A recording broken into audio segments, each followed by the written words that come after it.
Magandang maulan na umaga sa inyo mga kasalakot. Tingnan natin ang ating thermometer, no? Ang taas ng ating humidity kung napapansin nyo, nasa 100. Pero less than 30 ang ating temperature. So, ano kayang posibleng mangyari pag ganun ang ating humidity, no, sa ating greenhouse? So, i-share ko sa inyo ngayon kung ano ang posibleng mangyari kapag mataas ang humidity ng ating greenhouse.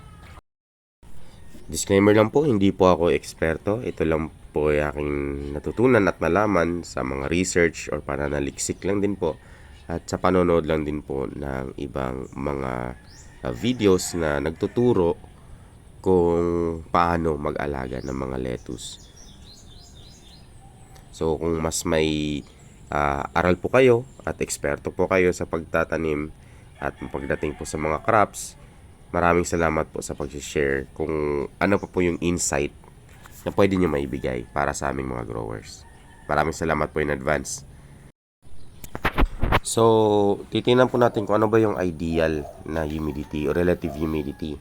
So, ang ideal na relative humidity po sa ating greenhouse, okay, greenhouse po yun is 50 to 70 yung humidity level na kailangan natin or anong ikikip natin. So, bakit? So, meron po tayong mga reason or potentially dalawa na pwedeng mangyari kapag mataas ang humidity. So, simulan po natin sa pagmataas yung humidity. So, pag mataas po yung humidity, ang una pong pwedeng mangyari dyan is magkakaroon po ng molds at fungus. Lalo na kapag ang coco peat nyo ay hindi sterilized. Yun yung number one. Yun yung una, no? So may mapapansin po kayo niyan kapag masyadong mahaba na yung panahon na mataas yung humidity nyo, baka po tubuan na po sila ng mga itim-itim sa ilalim ng dahon. Okay? Which is, na-experience ko po yun nung nasa bukid po ako, nung nag-experiment po ako about humidity, no? Tsaka non-sterilization ng coco peat. So ano po yung na-experience ko? So meron tayong molds at fungus doon sa experiment. So molds sa coco peat, mga puti-puti, okay? May mga nag-develop na ganon.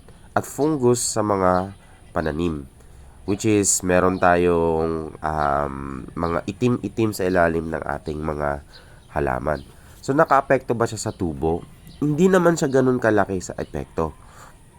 Pero during harvest, malaki ang epekto niya. Bakit? Kasi magtitrim kayo ng dahon.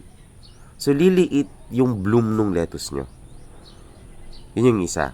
So, wag po kayong mag-skip ng pag-sterilize ng coco peat. Okay? At i-make sure po na kapag masyadong mataas ng humidity ng ating greenhouse is mag-ventilate tayo. Lagyan natin ng fan, which is nag-experiment tayo about that din. Pero kapag pumaulan, mahirap po talaga kontrolin ang humidity. So, ganoon naman po ang panahon, may tag-ulan, may tag-araw. So, babalik naman po yung humidity natin into normal or which is 50 to 70% kapag walang ulan. Papakita ko po sa inyo mamaya yung yung difference, no. So, ano ba yung pangalawang reason? Kung mataas yung humidity, ano yung posibleng mangyari kapag mataas yung humidity? Okay. So, ang additional po niyan is kapag mataas po ang humidity, ibig sabihin po, makapalang moisture sa ating paligid. To be specific, sa greenhouse natin. So, kapag mataas yung moisture ng ating greenhouse, okay, ang ating mga lettuce po is nagtatranspire. Meaning, parang isipin po sa tao, parang sumisingaw, nagpapawis. Okay.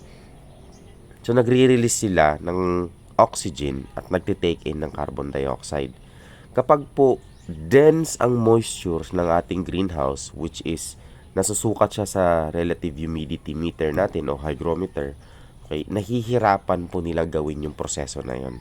Nahihirapan po silang gawin yon. Feeling po kasi nila nasusuffocate sila or nalulunod sa dami ng moisture sa ating hangin. At yun po, nakasulat po dun kanina, posible pong bumagal ang paglaki ng lettuce natin or kahit anong crops in general, no, kapag mataas ang humidity level. So, ang pwede natin gawin dyan is to ventilate. Wala naman pong kaso kung isang araw lang, 2 araw, basta paano po, tawag dito, may araw or wag lang laging umuulan. Okay? Kaya stunted ang tubo ng mga halaman, okay? Kapag ulan ng ulan pero hindi umaaraw. So maganda uulan-ulan tapos babawi yung araw. Parang ganon, okay? Magpo-promote yun ng growth. Kaya pansinin nyo din yung mga halaman every after umuulan. Parang ang bilis magsitubo. Basta maarawan sila kinabukasan or sa mga susunod na araw. Okay? So yun po yung dalawang reason, no? Kung pwedeng maging mangyari, mga kasalakot kapag mataas yung humidity natin. Kabaliktaran naman kapag sobrang baba or dry ang ating humidity. Okay, ibig sabihin wala namang moisture. So, ang mangyayari, simple lang po, malalanta yung ating mga halaman. Kailangan po nasa relative humidity tayo, which is 50 to 70. Okay, so yun po yung moisture content ng atmosphere, baga. So, parang tayo lang din yan mga tao, no? So, kapag masyadong dry, nararamdaman natin yun na parang ang alinsangan.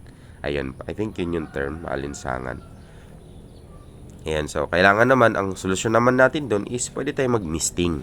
So mag-spray tayo ng tubig, okay, para magkaroon ng moisture sa loob ng greenhouse. Ito po, naglagay po ako ng electric fan, no, para sa experiment. Pero nag-fail po yan. Dahil nga po maulan, kahit anong lagay ng ventilation natin, mataas pa rin po yung humidity. So hindi po yan nag-work. Pinatakbo kayo ng ilang oras hanggang gabi, hanggang alas 7. So hindi po siya bumaba. Okay.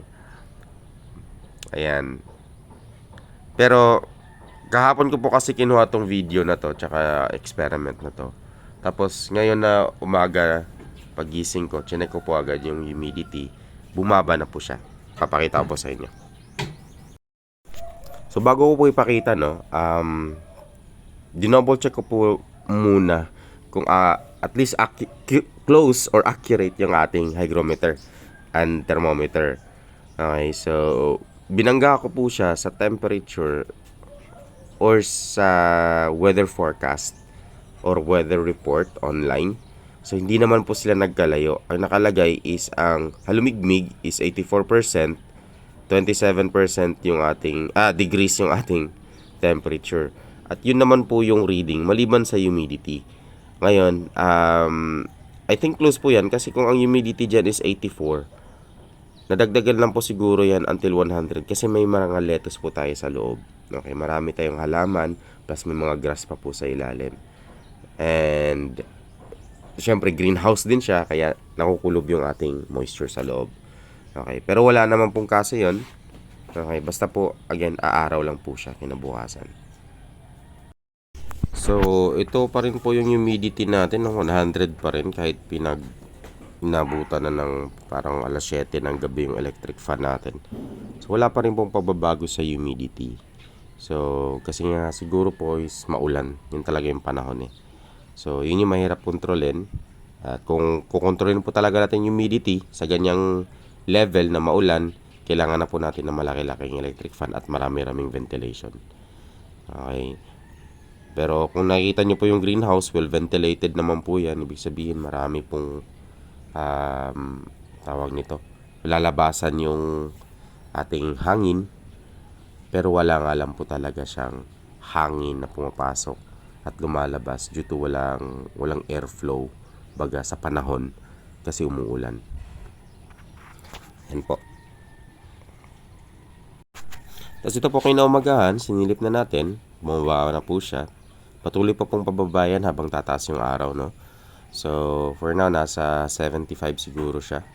Nasa mga ganong rating. Check ko po ulit mamaya at papakita ko sa inyo. So, dahan-dahan magno-normalize po yung ating humidity kapag meron na pong araw. Ayan. So, mamaya, babalikan ko po yan. Then, check natin ulit. So, ito na po, no? Umaaraw na po na may sikat na po tayo ng araw. Sa arawan na po ating mga halaman. At tingnan nyo po. Alas 8 na, pero yung relative humidity is pasok na po sa, malapit na sa perfect. Ayan.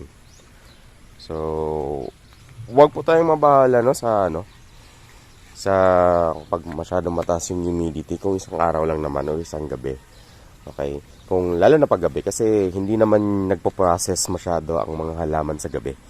Tuwing umaga sila nagpa-process. So nagpapahinga din naman sila. Okay? Yung mga insekto na naman. At ito na siya after namin maglakad-lakad ng mga isang oras.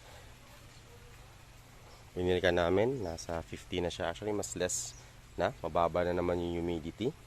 So, ganun lang. Ano lang yan, no? Balos-balos lang ba? So, parang palit-palit lang. Pataas, bababa. Okay. Kaya ganun talaga yung panahon. Basta nandyan lang siya sa range na yan. Sa perfect. Okay pa yung relative humidity natin. Goods?